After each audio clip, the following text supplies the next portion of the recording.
Okay, so it is right at our 4 o'clock start time.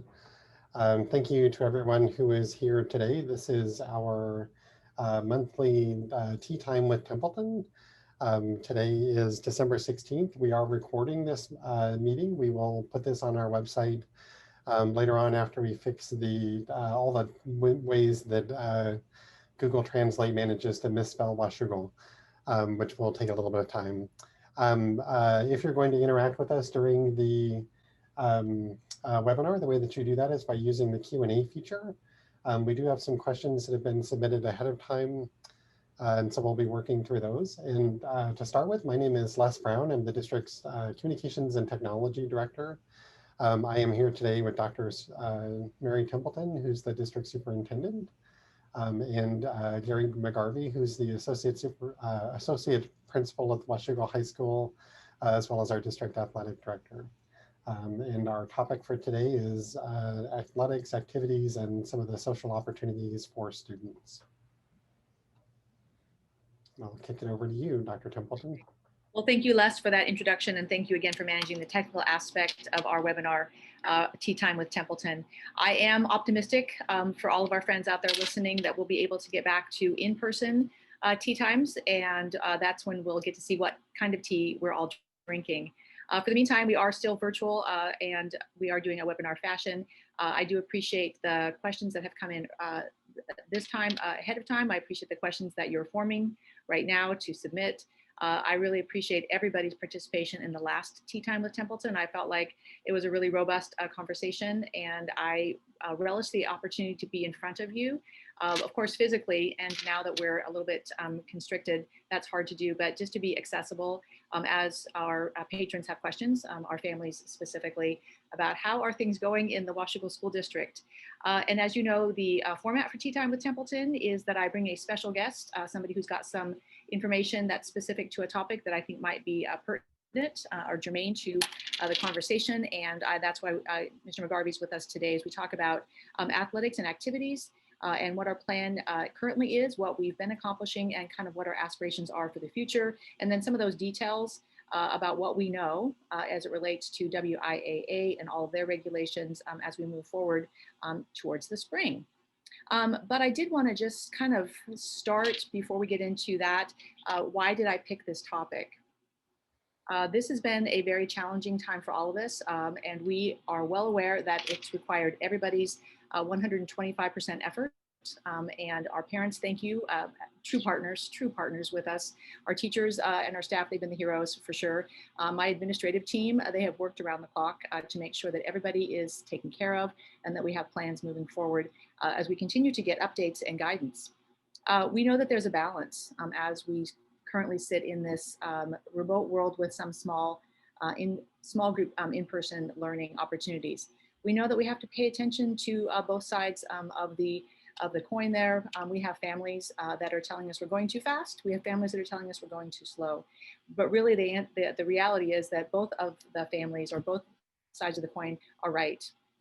We need to make sure that we are cautious, that we're safe, and that we're thoughtful. At the same time, we cannot ignore the fact that our students must get back in person so they can have that energy, that excitement, that connection, that social part of education that is missing for many of our students.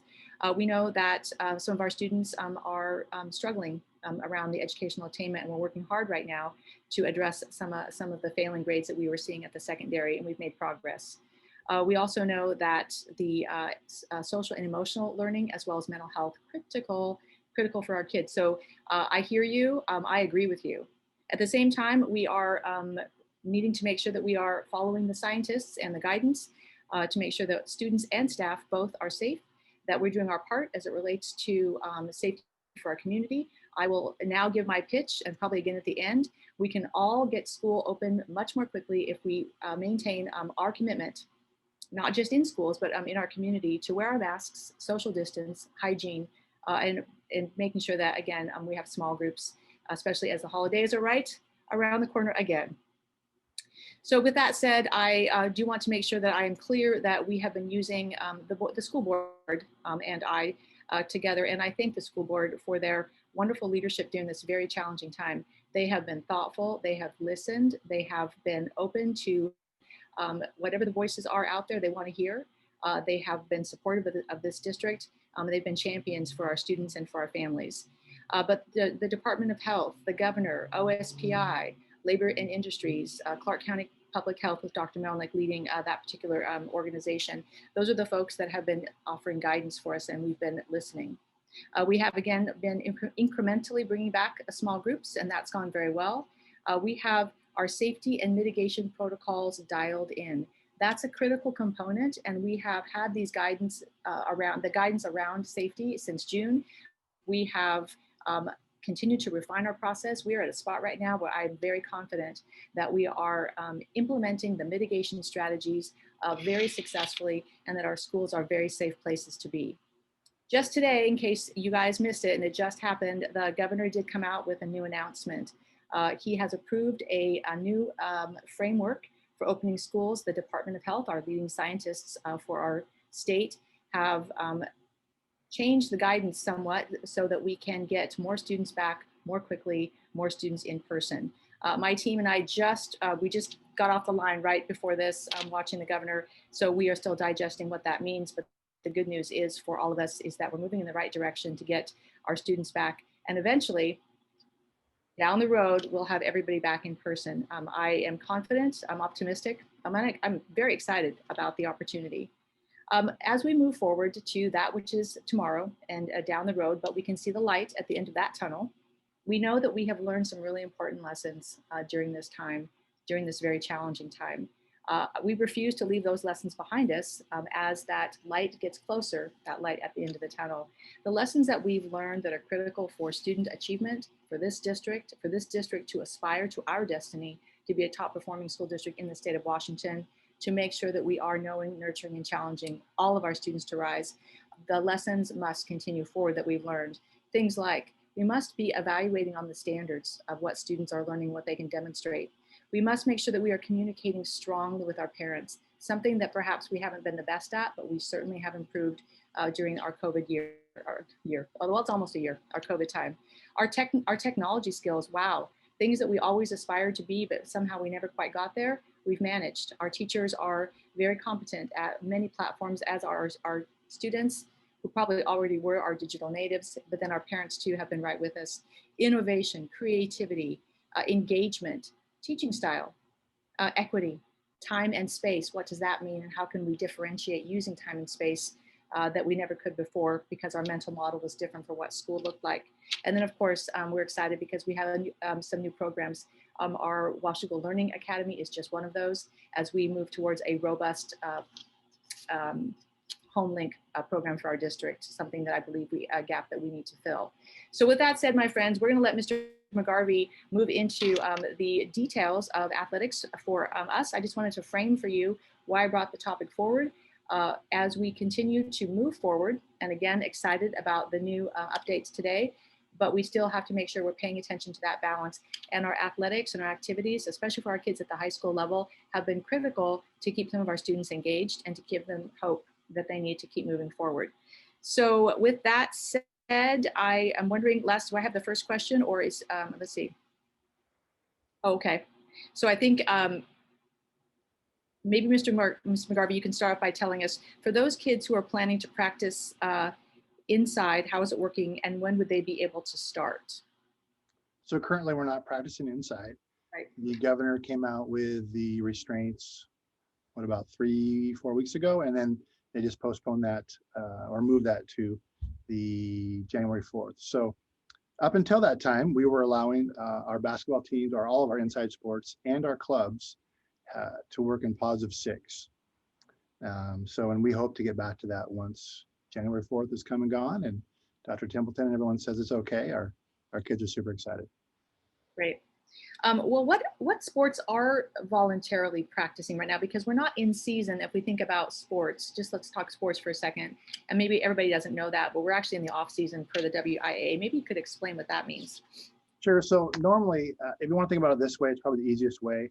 The WIA, which is our governing body for everything that we do in terms of activities and athletics, they think of this as our summertime when kids aren't really in school. So that's the easiest way to think about that. So right now we are able to have anything that's outside. So we have football, cross country, and up until the weather changed, we had tennis going, cross country going, soccer was going, and the soccer numbers are kind of dwindling a little bit just because club soccer is picking up. And so those kids are going to those events as well. But right now, that's what we got going in football. Numbers have been amazing. Cross country, I don't know if you guys have seen them, but those kids are running everywhere. It really is exciting when we get to see our kids on campus, even if it's in a weird situation. Great. Okay, so if we get some different news in the future, then maybe we'll get back to some basketball and some volleyball. Yeah, And so hopefully, right? So the coaches are ready to go. They have everything planned up. We've, they've been doing this since June. And we were the first to start. So I wanted to thank Dr. Templeton for that. In June, we were the first school to allow kids to come back on campus once the governor lifted, the buildings that could be open. So everybody kind of followed us on that, and we showed that it could work. And we had great protocols in place, so our kids were healthy and safe when they got here, and we continued that. So our coaches are ready to go. So once January 4th rolls around and the governor, if it gets lifted, we're going to get our kids back in here and get going and get ready, especially with the WIA calendar. We're supposed to start on February 5th is when we're coming back, I believe. It's 3rd or 5th. I'll look it up. so that was my next question. Based on what you know today, and again, everybody out there, for us included, we have embraced ambiguity. It's our new best friend, because things change a lot from a state level. And the WIAA, which stands for Washington Interscholastic Athletic Association, they are the governing body about sports and the season. So when they tell us that the season starts in February, that's when it starts. Maybe you could give us just a really quick rundown, maybe not all the details. What does the new season look like? What can we anticipate for what sports would be participating during season? Because it's going to look different this year for sure. Sure. And first thing I'll say is this has been very trying for all of our athletes and our coaches for numerous reasons, but probably the number one reason is athletics. You're so coordinated in everything that we do, and you're regimented on our schedules, and so everyone has to be so dang flexible. And our kids and our coaches have just been fantastic, understanding that we've never done this before. So we are scheduled to start winter sports on February 3rd or 4th, somewhere in there, and that involves for us boys and girls basketball, wrestling, and swim. Okay. And also gymnastics. Gymnastics is supposed to start at the end, towards the end of January. It starts a little bit earlier. So we'll see where that goes. And then in late February, early March will be our traditional fall sports with football, volleyball, cross country, golf, boys soccer, girls soccer. And then our traditional spring sports are supposed to start at the end of April 26th, and those will end June 12th. And again, those are traditional sports: baseball, softball, golf, track and field. So it's true that the sports season is a bit truncated, a bit abbreviated, just based on the fact that we won't have probably as many competitions, and we have less time to practice and get ready. Yeah, we're allowed to have 70% of the normal schedule. So obviously, if it's a 20-game season that we normally have, like we have in basketball, they can only have 14 for this year.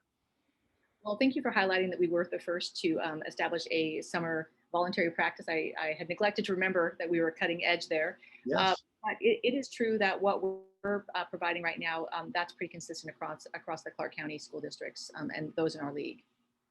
Yeah, so I'm obviously involved with all the athletic directors in the area, and we all kind of lean on each other and help each other out. Like I said, we were the first, so a lot of people were asking our protocols. So we sent out all the protocols that were approved by our nurses and Dr. Templeton and everyone. And so I'd like to say that most people kind of got the idea from that, and they've obviously morphed into what their districts want. But yeah, we're all doing this, everything that we can currently. And so you're tailing off of that. Can you talk about the safety measures that are in place for the in-person practices and meets? Sure. So the coaches have to break up kids in groups of 6, and they are scheduled at certain times that they can come in. So when they come in, they're a group of 6 kids, obviously are staying 6 feet apart, and masks are always on whether we're inside or out. So those are our 2 non-negotiables for us. Actually, quite a few non-negotiables, but those 2 we're very strict about.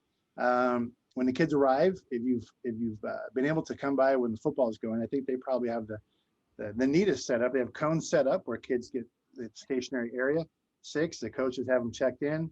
They go through our attestation checks.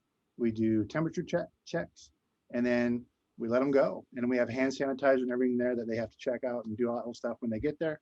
And then off they go to their designated areas. And so we have no crossover in terms of when they're inside. It's 6 kids in one gym. Once those 6 kids are gone, we clean up the areas where they touched, whether it's the doors and all that. And then we let the next 6 kids in after they go through that whole process. But we're, like I said, our coaches have been fantastic, and they're just excited to finally have kids in the building or be able to coach them. Yeah, I can confirm safety protocols for football. So I was on site for practicing earlier, and indeed what you just described is exactly what I saw. While I was there, I offered to run a couple new plays like Idaho Blue 777, but they said no thank you. Yeah, I heard that. They were excited. They just didn't think that they're ready for your talent level. They were conflicted. She's a superintendent. Do we let her run a play? We don't think she knows how to run a play. So anyway, I let them off the hook, and I said I was just teasing. But I did ask a few students that were getting ready for the next phase because they were arriving and they maintained their social distance. So I asked them, so what do you do when you get here? So anyway, they told me I go to the cone. I keep apart and I have my mask on. So I was like, yep, you guys got it. And then they were out there the way they have them put into pods. They're socially distanced, but they're still out there working plays, and it was exciting. And what the coaches actually said is, we are just so happy to see the kids, and they're so happy to be here. And we know that part, and that's why we have been looking for that balance. And again, that's why we're excited with the governor's announcement today that the Department of Health is allowing for more in-person learning in the future. All right, well, thank you for letting us know what it is that you have been doing to support the process, what the safety protocols are. A question that I'm going to take this question now, just because we might forget about it later. If there's a middle school parent out there, they might be asking, well, what about middle school? Because we've been talking specifically about the high school. And just so everybody knows, Gary is in charge of athletic and activities for the high school specifically. And then we have our principals of the 2 middle schools are managing their activities and athletics. So we reached out to our we only have 2, so there's 2 of our middle school principals, and we asked them, what kind of things are you doing? So let's you have the list. So you want to kind of run us through a couple of things that are exciting on that list? Sure. So the principals that we reached out to, both of them talked about some of the club activities that are happening. So our Club 8, which is our after-school middle school program that offers a variety of interactive opportunities for students or meeting. Those are happening via Zoom. We have some really great people who are helping coordinate the logistics of that. It's really kind of amazing what they've been able to do. The middle schools are doing class meetings on Wednesdays, which provide an opportunity for students to interact with each other as well as with their teachers. The principals actually today had a 100% completion day activity, which was geared towards helping kind of encourage students to submit homework and get things turned in, where the 2 principals did minute to win it style activities. And I believe that there may be some video clips that are being posted out on social media. It was very cool. The Panther made an appearance as well. Surprise appearance. Yeah. And not to be a spoiler, but although Mr. Cook gave it a valiant effort, he did not win. Mr. I could grab the trophy at the last, but unsportsmanlike conduct. But the most exciting part about all of that, so thank you to Tracy Stenchfield who organized the whole thing. The most important thing about that, we had over 200 students that were on that Zoom meeting. This was a way for us to create that community of the middle school's engagement and just add some fun to their lives. And again, I think the principals had a good time. Yeah, so a couple other really neat things that are happening are CCMS, so Canyon Creek, is doing the Lunch Bunch, which is meeting on Wednesdays via Zoom. They have lunch together. Jump to Guard is doing breakfast buddies twice a week, which is an opportunity for students to just kind of hang out, have their breakfast before they kick off their Zoom calls. There are a bunch of staff who are connecting individually with families, and they're providing individual student meetings if those are appropriate. And we have some staff who are doing house calls to some of our Spanish-speaking families who need additional support. We have a new Spanish-speaking liaison who's doing some really incredible work, Sandy Renner, under the direction of Jason Foster, and some tutoring supports that are also happening in the Addie Street neighborhood for students who may have difficulty coming to a school site to receive in-person tutoring. So some other really great ways to support students and keep them engaged. So some of the things that Les just listed off, those are some of those investments that we've made during this time of challenge. So to make sure that we're supporting our Spanish-speaking families, we started that last year to hire Sandy Renner on as a Spanish-speaking parent liaison. Those are great investments that will take us further down the path. And so when the cloud of COVID dissipates, what will spring to the top is a district that's been thriving under that cloud, under that pressure, not just surviving, but thriving. And we've done a lot of investment as we have our eye to the future, even during challenges. I would like to just say that Club 8, what a great program that is. I'm not sure if anybody has a child that's been involved in that. Diana Larson is the lead, and she's fabulous. They did a radio play recently. You might have caught that, and that was the Christmas Carol. I happened to have I had a part. I was Mrs. Cratchit. I got to do an accent, but it wasn't about me. It really wasn't. Although I do have a theatrical background and training, but it was about the kids. And when we actually recorded it, they had been rehearsing, and so we did it in one take. The kids were phenomenal. They were rehearsed, they were prepared, they were engaged. They were professional little thespians, and it was fun. It was fun to work with them. But those are some of the things that we accomplished, even though we couldn't be in person. So kudos to all the Club 8 folks and Diana Larson. Okay, well, we've been talking about athletics a lot with Ms. McGarvie. Let us now transition into activities, because there's a lot of children that sports is not the thing that it's not my jam, but drama club or perhaps chess club or other things. That's what I'm about. Tell us what's going on in the world of clubs at the high school.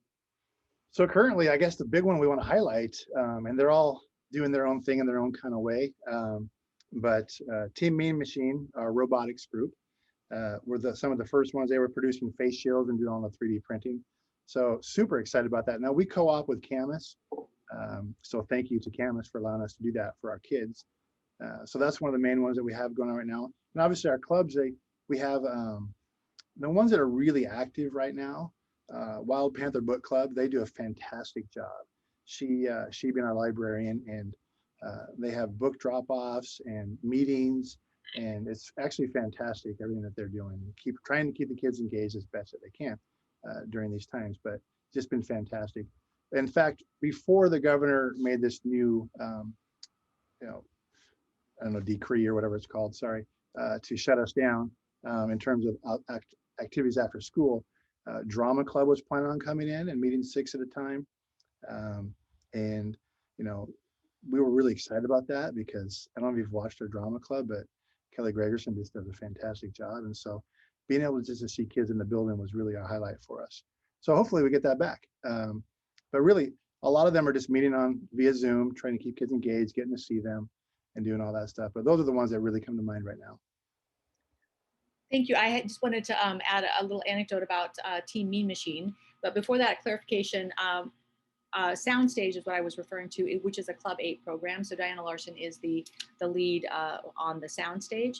Club 8, a lot of that work actually back to Tracy Stenchfield. So kudos to you. Tracy is currently stationed at Canyon Creek, but before that, she was instrumental in getting the Club 8 program going. So thank you to her, and then of course to David Cook and his staff for making that happen. Okay, Team Mean Machine. My gosh, if you guys have not been to a tournament, now I know that currently we don't have them in person, but I was able to catch probably one of their last competitions. I think it was February, right before COVID hit. It was over in the Portland area, so I went over on a Saturday, and my gosh, what a wonderful opportunity to see our innovative, creative, our geniuses. They had to also exhibit the 21st century learning skills of perseverance, grit, determination, and collaboration and teamwork. Because when your bot doesn't work the way it's supposed to, as you programmed it, you got to get in there and adjust quickly, communicate, problem solve. Anyway, it was wonderful. So thank you to our Team Mean Machine, and Hawkinson is the other member of the consortium, if you will, for that particular team. So thank you, our Washougal students, for your efforts there. And again, it was a member of the Team Mean Machine that reached out to me way back at the beginning and said, is there anything we can do using 3D printers? Because I think we can make PPE back when there wasn't any PPE. So they were able to connect with a company, I believe in Portland, who had 3D printers, and they collaborated and coordinated. And then they were instrumental at the beginning. They were on the front line. So that's right, Washougal Rising. Thank you, young ones. All right, next topic. All right, so I'm already getting ready, and I'm thinking, do I wear like my Washougal scarf? Do I need my big jacket for the football games? Will I even be able to go to the football games? Will I not need a heavy jacket because it's going to be in a different time of the year? What do we know about participation from audiences for athletics?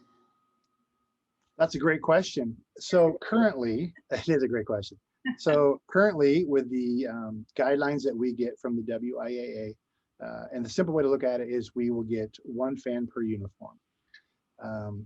And then it falls back onto your county and what your county will allow and all those things. But right now, that's the governing body, what they're telling us that we're going to allow. So essentially, we're at a home football game. Yes, Dr. Templeton, you'll be able to be there. And we have you that wonderful rain jacket because it will be March. And as you know, the weather in the Pacific Northwest, especially on the west side of the mountains here, is a little bit wet in March. So that's the plan for that. And so we are also in the process of being able to live stream all of our events that are in the gymnasium and possibly the stadium. Currently, the company we want to use does not have a camera that can be outside, but they have promised us that they're going to. So we'll see what happens there. And that would be free. It'll be on a YouTube channel for anyone to watch. So if you can't be in person when we have athletics, you will be able to watch for now inside.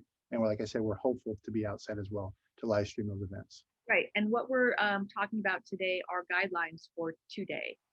Again, we don't know what tomorrow brings. And as we've learned in the time of COVID, things can shift pretty quickly and pretty dramatically. And sometimes they don't shift very much at all. So we are prepared for either way. And I just wanted to explain a little bit of a complexity here that as it relates to our current situation for voluntary practices. The State Superintendent or Office of Superintendent of Public Instruction, OSPI, that's the governing body for schools and guidance. The Department of Health is the, I guess, is our scientist and our health advisor for the state. So they're going to tell us what are the safety things you need to do. And then OSPI is going to tell us what it is, how do you open schools and what should you have in place. And then you bring into the picture WIAA, they're going to take all that, they're going to drill it down and give you specifics on what can you do for voluntary sports or practices or competitions in the future.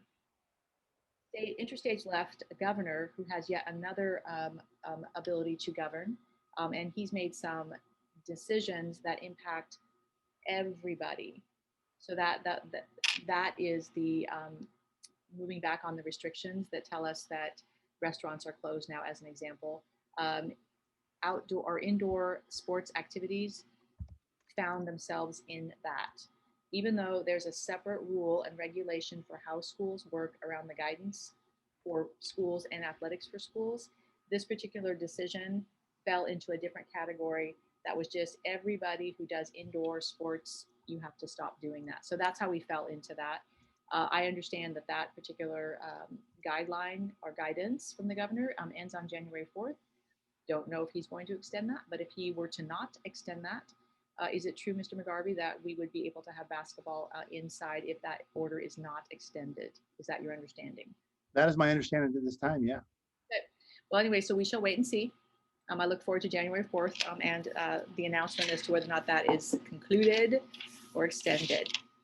Okay, we already talked. So the next question I think I already asked you. I talked about that. Oh, one of the key pillars for our strategic plan, Mr. McGarvie, as you know, is equity. And actually equity interplays with all of the other pillars for our strategic plan, and our vision statement is that we're going to know, nurture, and challenge all of our students to rise. Our plan is a 6-year plan. We're into the 2nd year of the strategic plan. We're making great progress on all fronts. One of the fronts is financial stewardship. And we've had some challenging times financially, and we're making great progress there. But equity is kind of at the heart of what we do, and it actually plays into all of them. But let's talk just a little bit about how do you see equity being supported and moving forward as it relates to activities and athletics? Well, the big thing that we are all working with right now is House Bill 1660 that just came out this year and is the law. And in a nutshell, what it says is any child who's free and reduced is now free for any activity or sport that they want to do if there is a fee to do that. So, as an example, we actually have fees here at the high school and at the middle school to participate. Those fees would then be waived. Now, there's a little more to it. When they fill out their paperwork, they need to, they always say check the box. And I'm going to be honest with you, I don't know what that means. So I'm actually working with Chris Grindy to work out to where anybody who fills that form out does understand that. So we don't want anyone to get missed in this. And I will tell you that in my history as an athletic director, which I'm going on my 7th year now, I've never said no to a child, and nor would I ever say no to a child. We make sure any child that wants to participate will always have that opportunity. We're here to help kids grow and get better. And it doesn't matter if you're the last guy on the bench or you're the star athlete. You're equal to us. You are equally important. The lessons learned in athletics and activities they're lifelong, and so they're that important to us. So, and also in terms of equity, I also talked about the live stream camera. We wanted to make sure that all you parents, when we do have sports, you guys can come back and see them, and grandma and grandpa can see your child or their grandchildren from wherever they are in the world. So those are just some of the nutshell things that we're working on. Okay. When we look at students being successful, there's a lot of research that says a student who is engaged in some kind of extracurricular or something outside of the schoolhouse, or at least the school day, those children tend to have that connection, that safety net, that support to move forward. So as the superintendent, and thank you, Gary, for verbalizing that, because that is my stance. I want every kid participating. I want you either out there running track, or I want you in the chess club or the book club, or I want you in a team mean machine. We want children participating, and we want to make sure that whatever barriers, systemic barriers, are removed. This House bill that Gary was talking about is a legislative action for the state of Washington that is attempting to operationalize reducing and eliminating barriers for kids when money has been an issue. One thing that we did before we hit COVID, so that was about a year and a half ago, it was the spring, this is at the middle school, we determined that there was a lot of students that could benefit from being participating in middle school track and field. Probably there's not a more accessible middle school sport than that. So if you can run, great. If you're a thrower, terrific. Maybe you can do shot put. So there's just a lot of ways that you can access and be part of the team. But we found that there were some students living in a particular part of town that didn't have transportation. So the district funded an activity bus so those kids could participate, so they could get a ride home safely. That actually increased our participation, especially with some of our groups that have been historically marginalized from our schools. And we will continue to do things like that. We'll apply equity where we see a need, and we will make sure that we're offering equitable opportunities and outcomes for all of our students. Okay. Well, we are going to save some time for questions, because I think there are several questions. Les is nodding. And as we have spent the opening of the last season and then this season not having in-person sports for the most part, let's just talk a little bit, though, about before that happened, what were some of the great successes of the Washougal School District as it relates to athletics and or activities that you're proud of? And what are some things that you aspire to see us accomplish in the future? I think it's easy for everyone just to point at the football team who went quarterfinals and the girls basketball team that won the state title a couple years ago. And those were obviously, wonderful moments for us all. But, I look back the last 4 years that I've been here, or 3.5 now, when our unified soccer team made it to state and got second. What a cool thing. And if you guys haven't been to a unified event, please do, because it really brings you back to what is important. It's the smile on their face. And it's not just, it's the partners and the players. The partners are out there and they feel a sense of ownership that you don't really see in a lot of other things that these kids are doing. And so I tell you, Unified has been one of the, if not the best, one of the best events I've ever been a part of, because it just completely changes your outlook on athletics. It just does. The smile is contagious and it's so much fun. So for me, that one really pops in my head. I will say that our boys cross country team who took second in state a few years back, that was my first year or second year here. And the fact that they got second was great, but the type of young men that they were really stand out to me. Just wonderful young kids and who are off to college now and just going to be amazing, fathers and husbands later in life. And then last year, which was really somewhat, we had 4 kids qualify for state in choir, and we were actually not able to send them because COVID hit and March 13th. But that was really neat just to see the excitement and and I don't know if you've heard them, but they would sing the national anthem for us at our basketball games. Those kids they're talented. And I know I may look like it, but I am not a singer. Okay. And so I know that you are, Dr. Templeton. I don't have a voice. I have what they call a face for radio. And I don't even know if that's good. Okay. But Les and I will process that and get back to you privately. okay. All right. And so I don't think my voice is something people want to hear that often. But just the talent that our kids have here. So I could go on and on. We've had multiple state champions. Amelia Poland won the cross country state championship a few years ago. Multiple state champions in track and field the last few years. And we would have had a couple more last year had we had a season. Girls swim numbers, probably another thing that really sticks out to me are girls swim numbers. We do currently co-op with Camas. It's a weird thing because that's one of the few sports where facilities kind of run everything, and there's very few pools around. So these girls get up and they practice at 5 a.m. That means they leave their house at 4:30 to get into Vancouver, or they practice at 8 o'clock at night. And so when it's funny, I just had a meeting with them about a month ago, the captains, and I said, hey, if we were to do some changes, what would you want to, if we had to drive a little further, would you want to practice after school like at 4? They said, no, we like the 5 a.m. It allows us to get going. And of course, that was my reaction too there, Les. I don't know if they can see you, but so we've amazing young ladies, and their numbers are at 12 girls right now consistently. And so it's only continued to grow, and they've placed in districts the last few years, just a great group of kids. Yeah. So a little known fact, I was on the swim team in high school, and I actually had to be at practice about 5:30 in the morning. I remember walking in the dark to the pool. I can still do a flip turn in case I'm needed to demonstrate. You mentioned facilities. Could you give us just a little bit of an update as it relates to our athletic facilities? I know I want to thank our patrons publicly for their commitment. The bond was a way for us to do some upgrades, but maybe give us an update. Where are we on some of our facilities? Well, I tell you, if you had been to Fishback Stadium and Dr. Templeton, I don't think you got to enjoy that. When I arrived, it was under construction. Okay, you are lucky, let me tell you. The bathrooms, those of you that are on here, the bathrooms at Fishback were less than par, if you will. So thank you to you guys that passed that bond. So we were able to upgrade those facilities, and the restrooms at Fishback are amazing now.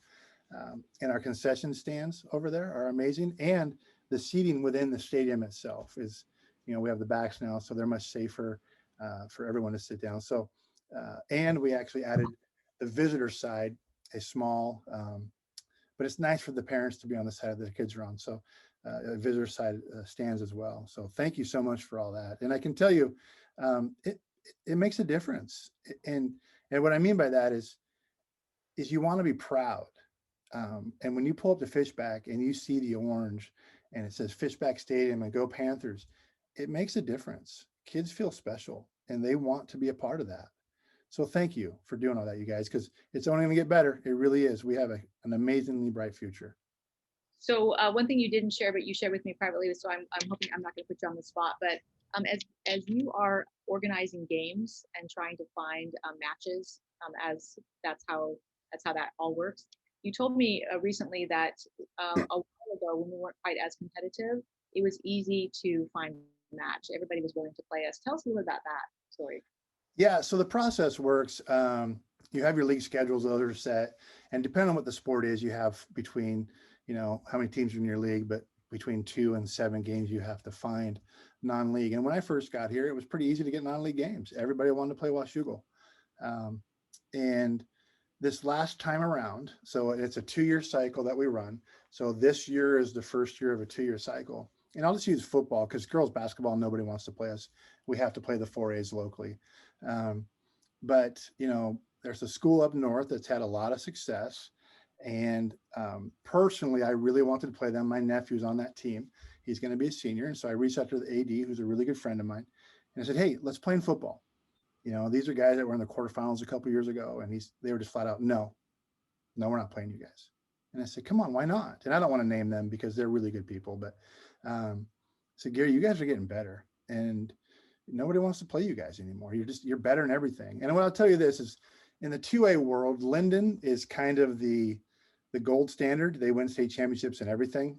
And so when we played Linden in the state quarterfinals in football last year, their AD was like, and he's a Stevenson grad, so he knows Washougal very well. He's an older gentleman, but he said, you know, and you guys are the talk of everybody in 2A. Like, wow, look what Washougal's doing. You guys are winning in girls hoops. Your football teams are getting better. Cross country, I mean, you name it, we're doing great things. So it kind of gave me goosebumps, even though it was, you know, like 14 degrees there at the time. But yeah, it's hard to get games. People don't want to play us. And so when I said that to you, Dr. Temple, and it's hard to get games. And what I mean by that is to have 2A teams play us. So we have to go out and get 3A and 4A teams that are willing to play us. And really that's a numbers game if you're not familiar with how that works out. So we have to go play schools that are 400 and 500 kids bigger than us. Well, what I heard from that is that we want to play as often as possible because it's a great opportunity for our kids. Of course, we're competitive. I'm a very competitive person. We want to win for our kids. We want to win for our school district. We want to win for the opportunity that activities and athletics provide our students. At the end of the day, as others recognize that Washougal is rising on all fronts, that's good news for all of us. I believe that to be true. I think we continue to aspire to be a top performing school district, but that's when all of us work together, all of us maintain our commitment to one another, and we continue with the trust and just continuing to demand the specialness that this community offers that I've never seen anyplace else. And I've often said this, I think this is the 5th school district that I've worked in my career. I've been at it for a while. I've never seen a community like this that supports a school district, that partners around folks that are in the middle of complexity. This community and our parents, our students, the staff, my administrators, everybody has just been such a team player because it's special to live here, and people that live here know that. All right, so thank you for that. We're going to move on. I have a question for, I think this one is for Gary. Do you have a deadline when we can make a final decision on spring sports? The parent says that it's difficult to watch kids getting their hopes up and then to have the deadlines get pushed back, and that's really disappointing. So I'm going to take spring sports as our traditional spring sports, which was baseball, softball, track and field. No, to answer your question, we don't have a drop dead date. We are at not the mercy, but for lack of another phrase or term, the WIA sets the season. So what I can tell you guys is this, is that I was even in an AD meeting this morning, a statewide one, and everyone has said we've got to do everything possible to save our spring kids because they lost last year. So no matter what, we're going to do our best to make sure spring sports happen. Now, I'm convinced we're going to have all 3 seasons. It's going to be a little bit unique, but we're going to have them happen. But I did read also that, and I believe that one of the parts was it's hard to see the kids. It is. It's frustrating for all of us. It's hard for me to meet with the coaches, you know, once every couple of weeks and just say, hey, guys, it got changed again. In fact, the last message I had for coaches, because the WIA had a meeting last night, but they just postponed their decisions till January 4th, is they may change the seasons again. Yeah. So I've told our coaches, okay, be ready. You might get bumped to season 2. You may be starting in February, and you know, where you thought you were starting in March or late March or April. So we'll see what they do. The whole point is to get our kids a season, and I support that. So yeah. Hopefully.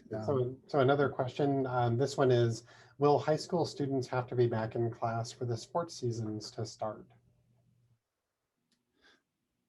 Maybe Dr. Templeton can help me with that one. Thank you. Again, we just got updates from a new decision model from the Department of Health and the governor.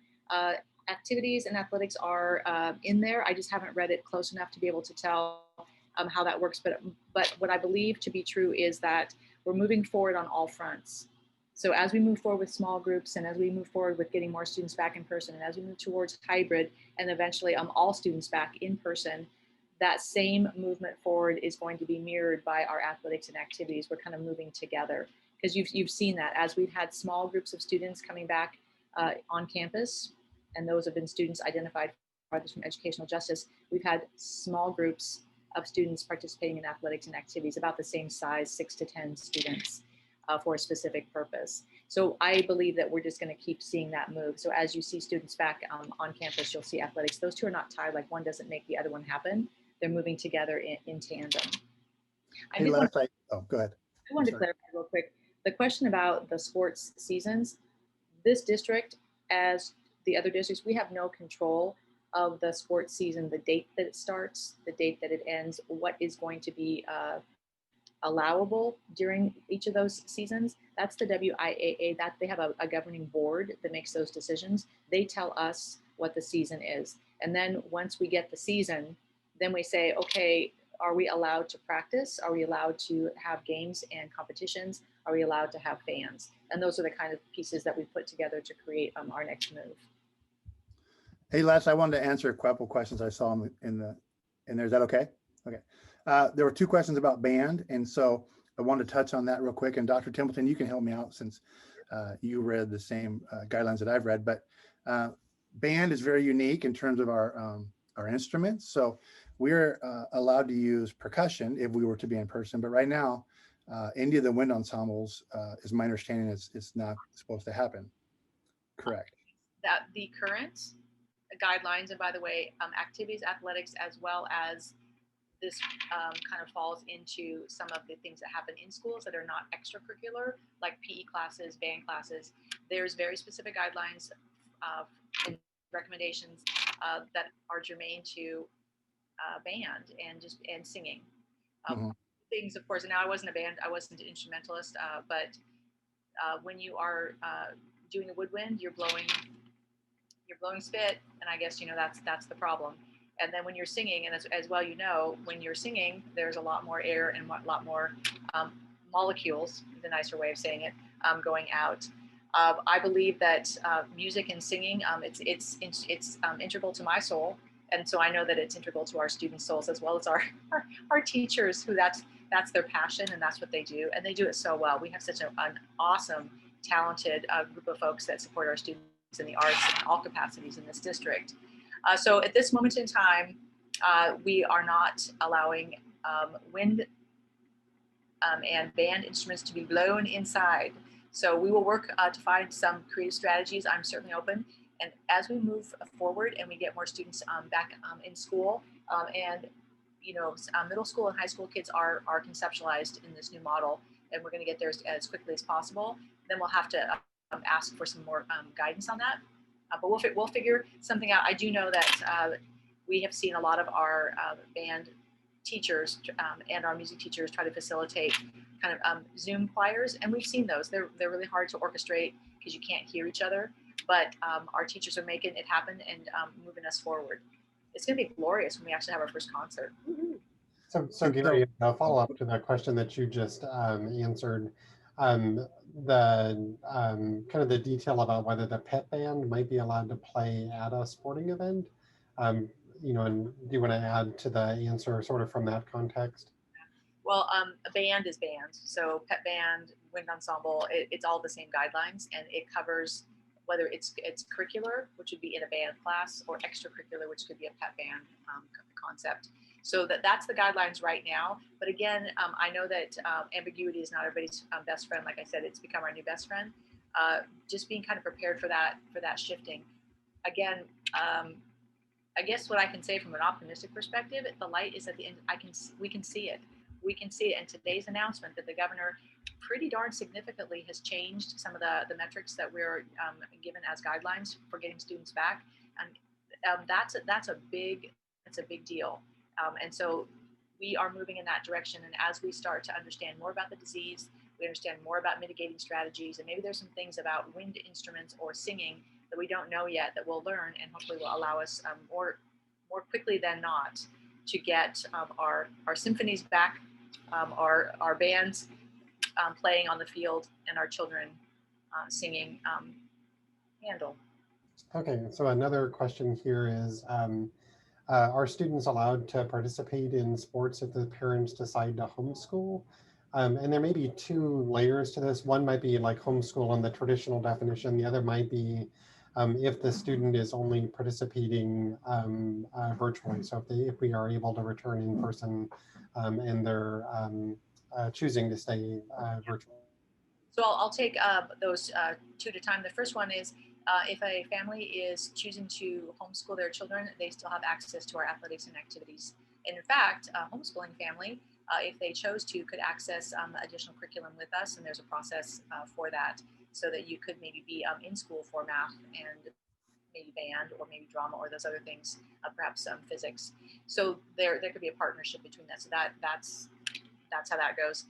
As it relates to our offerings for our children, whatever we get to do, we offer to everybody. So we have, let's say it's 2 days a week at the middle school, as an example. Everybody gets to come back for 2 days a week. If I have a family that says, I don't choose to come back because I have some concerns about health and safety and something specific about my student, we are going to offer an opportunity for your child to continue to engage in a remote world where they're still connecting with their classroom teacher and their students. So we've got some plans on how to work that out for the future, but we are giving our families choice, so that if for some reason, whatever your reason is, you're not yet ready to send your kid back, we are still going to provide your child's education and keep them connected with us and moving forward. Okay, so another question is, will in-person summer school be offered to students to make up for some of the kind of the learning time during?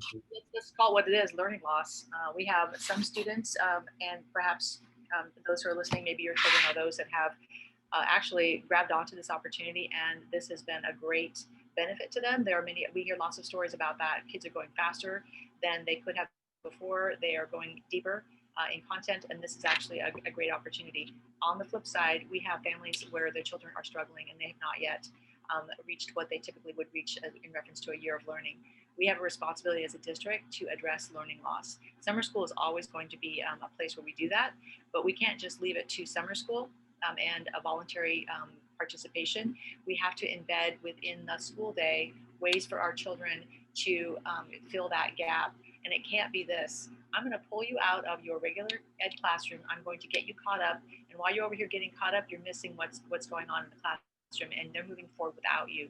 So there's a lot of research studies on how to do that successfully and make sure that doesn't happen. Renee Burson, our assistant superintendent of teaching and learning, she's an expert at this, and so she'll be leading us to make sure that we are addressing that. Part of that's going to be doing a lot of assessments, formative assessments of our children. Where are you and where are we together? And then differentiating and moving forward. Okay. We have time for one more question. So this one is about during Zoom calls, a lot of students still have their cameras turned off, so that they're just seeing a blank screen. Is there something that's being done to increase engagement in Zoom calls? So actually, one of the things that I did quite a few Zoom field trips. In a real world, I'm in classrooms all the time. I just pop in. It's like, oh God, she's here again. Anyway, I did it so much that everybody was comfortable with it. It was going to be sort of awkward just to pop into a Zoom unannounced. So I started to ask, could people invite me? So Renee and I kind of went on a tour. We did a lot of Zoom classes, and here's what I saw. I saw some classes, yes, where students had their screens off, and there was some non-engagement. But what I actually saw, and this is a great example, middle school band. There's like 28 or 29 students on the Zoom. They were all there. Not every kid had their camera on, but the teacher was calling on everybody individually. And so kids who had their screen off, I could hear the teacher say, "Hey, so what's the answer to da da da?" And then you hear the kid's name, and they click off of mute. It's da da da.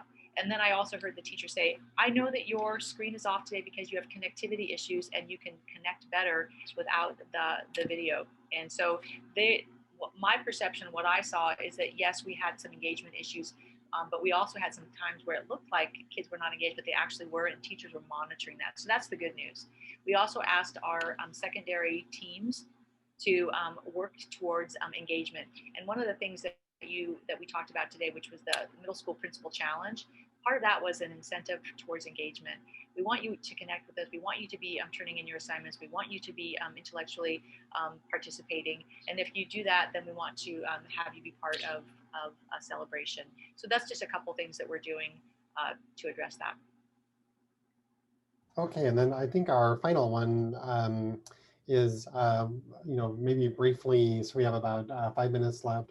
What are some hopes for the future of athletics? I think this one is for Mr. McGarvie. Perfect. Oh, for the future, is that short term or is that long term in terms of? Where are we headed? What's our destiny? What do we aspire to be as a 2A athletic school?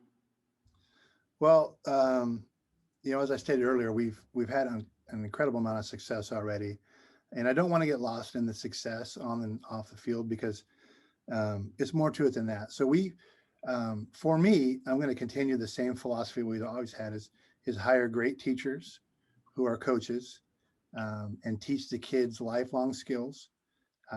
Because we're going to keep winning. We have talented young men and women who are going to keep winning. They're just talented kids.